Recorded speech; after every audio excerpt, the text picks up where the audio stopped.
Welcome to the Peds Ethics Podcast, where we talk to leaders in pediatric bioethics about a hot topic or current controversy. Here's your host, John Lantos, from the Children's Mercy Bioethics Center in Kansas City. Hi, everybody. Welcome back to the Pediatric Ethics Podcast, coming to you from Children's Mercy Hospital Bioethics Center in Kansas City, Missouri, home to the soon-to-be National Football League champion Kansas City Chiefs. I am thrilled to be here with Professor Daniel Grohl, a philosophy professor at Carleton College in Northfield, Minnesota, also an accomplished rock musician and a bioethicist. Welcome, Professor Grohl.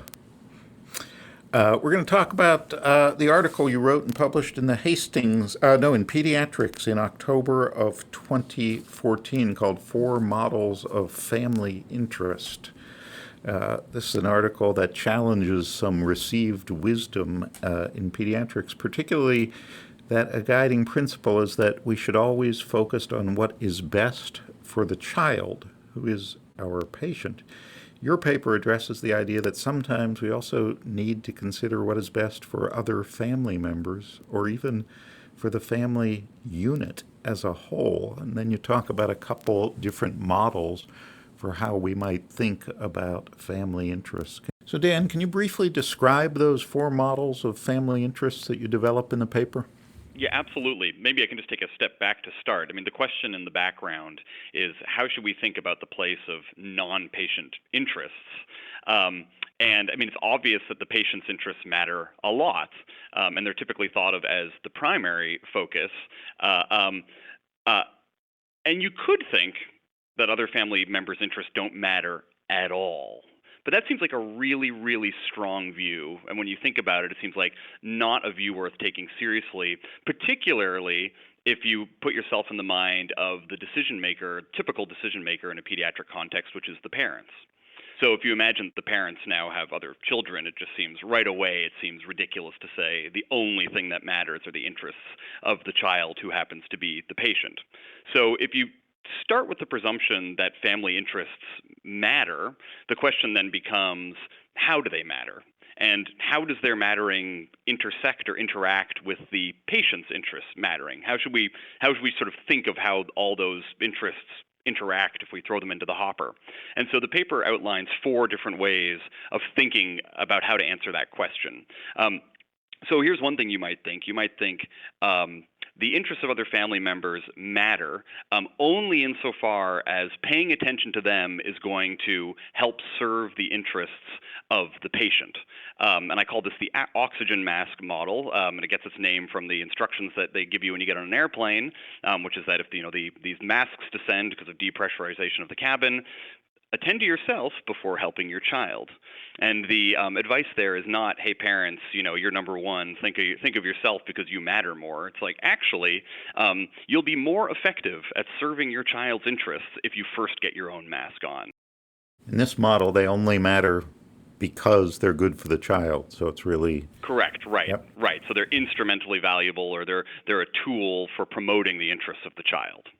So that would be one way of thinking about why the interests of other family members matter at all.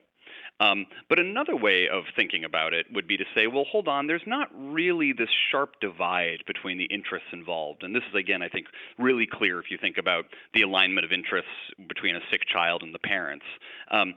The child has an interest in getting better, and the parents have a serious interest, one of their own interests in their child getting better. So there's not a sharp divide between the parents' interests and the child's interests. And so you might have this thought that in serving the child, we're also at the very same time serving the parents' interests. And I think there's really something to that, because I think most parents have as one of their fundamental interests that their child does well. So you might think, we're not ignoring the interests of family members when we attend to the child. We're actually taking them into account because they're already kind of built in, as it were. The third model, which I call the family interest model, says, well, in addition to whatever interests the patient might have and the parents might have and the other siblings might have, there's a set of family interests. And these interests can't just be reduced to the interests of the individual members. And so you might think that in addition to asking what's good for the child and maybe what's good for the siblings, what's good for the parents, you need to ask this question, what's good for the family? What will serve the family's interests? And then third, there's what I call the direct model. And the thought here is just that the patient has interests. The parents also have interests. Certainly those interests can align in many, many cases, but I don't think that they always align. I think that doing what's good for one member of a family can cut against the interests of other members of the family. And so according to this model, you just need to acknowledge that there are people in the family whose interests might not be served if we do this rather than that, and suggest that we take that into consideration. It doesn't say how much we should take them into consideration, but to say they're there, and so sacrifices are on the table for someone in the family, and that matters. That should be part of the calculation in deciding what to do. And none of these models say who should be deciding which model is appropriate, right? There are considerations that who's ever in charge ought to take into account. Yeah, I mean, so I think the question is, right, which one seems like a good way of thinking about the place of family interests? And my own view is that definitely the oxygen mask model is highly relevant. I mean, I think it's really good advice to say as a caretaker, you want to take care of yourself so that you can be a more effective caretaker. That seems like an important thing to think about. And I think it's really true to think seriously about the fact that parental interests and children's interests can be very difficult to disentangle those two, so that you're serving parents' interests and serving a child's interests. And I think it's also right that in some cases, parental interests or sibling interests can be harmed or not served by acting in the best interests of the patient. I think all that's right, and all that needs to be considered. The one that I'm most skeptical of is the family interests model. I personally have more of a hard time understanding what it would mean for the family to have interests that are different from the interests of the individual family members. But one way you might think about that is a family might have fealty to certain ideals, certain goals, certain commitments that matter to them, that they're respected or promoted. That isn't a matter then of serving the individual interests of family members. So, yeah, I think they probably all have a place. So you start the paper with a case, and the case goes sort of like this. You imagine a 10-year-old who has a serious brain tumor, and he can get treatment in his hometown, or there's a treatment that's maybe better available at a center that's 500 miles away. And you ask the question, do the parents have the obligation to go get the treatment that might be better, even though it would impose a terrible burden on the family? They have two other children. Now, certainly it would be permissible if the family says, yeah, we want to do this, to pack up their family and travel 500 miles. Nobody would say they're bad people. But the tension comes up if they say, nope, that's just too great a burden, that's too disruptive of our family life. We're going to take the treatment that might not be quite as good, might not be the best thing for our 10-year-old with the brain tumor, because other interests matter. Right. So would there be a difference in your four models about how that decision should be made? Yeah, that's a really good question. I mean, I think it's true that you could tell a story using any of the models that could get you to the conclusion that actually it's permissible to stay where you are, right? So with the oxygen mask model, you could tell the story that it appears like it's in the patient's best interests to go these 500 miles. But actually, if you think about the long-term impacts on the family and maybe their ability to keep working and to provide, to have access to support services and the like, maybe it's actually not in the best interests to so thoroughly dislocate. It's not in the best interest of the patient to so thoroughly dislocate the family. And so I think you could I don't think any of the models will very clearly point one way or the other. And so, depending on your frame of mind, you might be like, well, why are we making great hay then of these four models, given that any of them could be used to sort of generate any answer, and I have some sympathy with that. But I'm a philosophy professor, and so one thing that we like to do is kind of figure out what's going on under the hood. So it's not enough for us that like a car drives.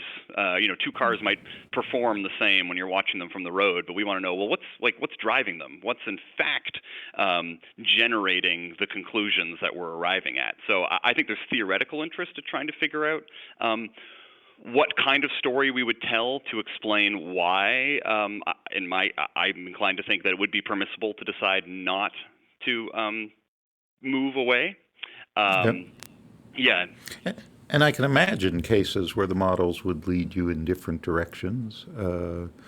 Imagine a pregnant woman whose fetus is in distress and the only recommended treatment is a C-section.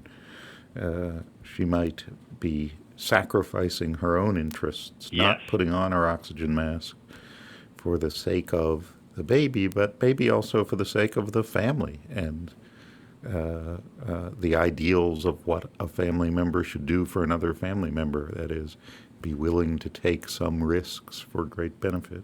That's right. I guess what I would say there is I actually don't think that's inconsistent with the oxygen mask model, because the oxygen mask model says you should attend to your own interests if doing so will serve the interests of the patient. And in this case, it looks like it wouldn't. So it would be the equivalent of, normally you should put your mask on first. But if there's a case where it's either you or your kid gets the mask, there's one mask. Let's say there's only one mask comes down. Put it on your kid. And the oxygen mask model doesn't say otherwise. It just says if it would in fact be in the interests of the patient for you to attend to your own interests first, then you should do that. So even there, it's not clear to me that it points in a different direction. I think one thing it does do is, and this may be something that you can talk about. I'm not a medical doctor, and I have not spent a huge amount of time in hospitals, certainly not compared to you. But it seems like there's a kind of pressure, given the dominant narrative that we should act in the patient's best interests, that if we're going to accommodate the fact that this would be have a really profound impact on family members, that the story of why that matters is going to have to go through why, in fact, it's best for the patient if we attend to those family interests. And I guess I feel like that leads people to maybe contort themselves into explaining how family members' interests matter, instead of, I think, the more honest route of saying, like, look, the mere fact that someone is a patient doesn't mean that that no one else in the family matters. I think this is especially clear if you're dealing with siblings. And outside of a medical context, I think we're all super comfortable with this idea that it might be best for me to it might be best for my child if they go to this extremely select school in another city, let's say. Maybe that's really best for them. But look, I've got 3 other kids, and it would be absurd to ignore their interests. It's not. I don't see what it is about the medical context that would change that. So I think there's something. Yeah, go ahead. It almost seems like you're suggesting that a family should be a utilitarian universe where the goal is not to prioritize any one individual, but to maximize overall well-being or happiness. I don't think I would say that. I think this, that like interests should be treated alike. And in the case of someone who's very, very sick, it's usually true that that person has interests that are no one else has interests quite like that. So we're comparing an interest in maybe basic health or survival against an interest, let's say, in not changing schools, if we're talking about a sibling who has to move. You say, well, look, that's a significant interest, but it's not nearly as serious as an interest in surviving. So but I think that's consistent with thinking that we should treat like interests alike. I don't think the task then is just to maximize interest satisfaction. So I do think, what do I think? I'm not exactly sure what I want to say at this point, except I'm willing to not say it's about maximizing interest satisfaction. I think there's sort of some maybe basic goods, maybe some basic rights that take priority over certain other interests, and it doesn't matter how much you aggregate those other interests. They'll never outweigh some of these more basic fundamental goods that are at stake. And maybe it's in situations where the need is particularly great, that is, a life-threatening illness, where if resources aren't provided, if people don't make sacrifices, a child's going to die. Right. That people say that's when the interests of the sickest child should take precedence over most other considerations, maybe not all. That's right, and I'm super sympathetic with that. I think what I want to highlight is that there's a difference between saying the patient's interests are the only thing that matter and saying the patient's interests in this case are so weighty or so significant that the interests of the other people involved, it's not that they don't matter, but they don't matter enough to change what we ought to do in this case. So towards the end of the paper, you suggest that parents may be too willing to ignore their own interests in order to do what's best for their children. Do you think that's true? Well, I don't know if it's true in a medical context when we're dealing with a child who's extremely ill and issues of life and death are on the line, or basic functioning or the possibility of flourishing. Because in that case, I am inclined to think, especially as a parent, I want a qualification to my claim that like interests should be treated alike. I actually think that's not true when it comes to parents and kids. So I think parents' interests should be discounted in relation to their children's interests, because I think that's just in the nature of parental obligations. So if a child and a parent have the same interest, the parents, in my view, counts for less than their child's. But when it comes that's the one oxygen mask. Yes, that's right. Yeah, exactly. That's the one oxygen mask. That's right. If there's multiple children, then I think like interests should be treated alike. So in the case of like an acutely ill child, I don't think parents are too willing to sacrifice their own interests. I think here's what I think. I think it should be acceptable for parents to think for themselves, but also to vocalize the fact that in doing what they're almost certainly going to do by way to help their child, they themselves are sacrificing something.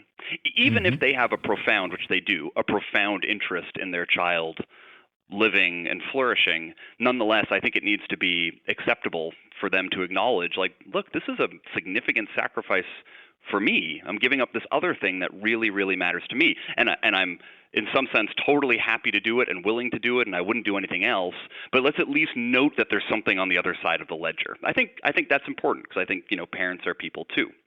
I think outside of a medical context, I think it actually is true that we live in a culture where parents are encouraged to subjugate their own interests with respect to their kids, I think, to maybe too great an extent. And I think that's often very gendered.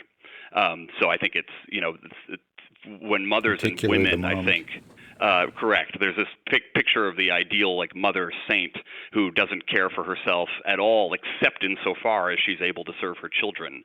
And it's seen as unseemly for someone to say, like, well, look, this might not be great, might not be best for my kids, but this is what I need, and not so I can take better care of my kids, but this is what I need. I'm also a person in this relationship. And so I do think there's like a cultural narrative that's worth pushing against that says parents have interests, they don't always align with their kids, and we should acknowledge that. I think that does sometimes come up in the clinical context, where we will see parents who are driving themselves insane, they're exhausted, and they just need to go home and get a good night's sleep, and we need to give them permission. That's right, right. And that's like a really nice example where you could very easily say, and the reason you need to go home and get sleep is so that you can come back tomorrow and be a better parent for your kid. And that's true, but I think it's also worth acknowledging you yourself continue to be a person with dignity, and this is good for you. And we don't need to say anything else. Go home, do this thing for you. Well, this is a great paper, and I know it's gotten a lot of attention. I've seen it widely quoted and widely cited. So for our listeners, the paper is called 4 Models of Family Interests. Came out in the journal Pediatrics in October of 2014.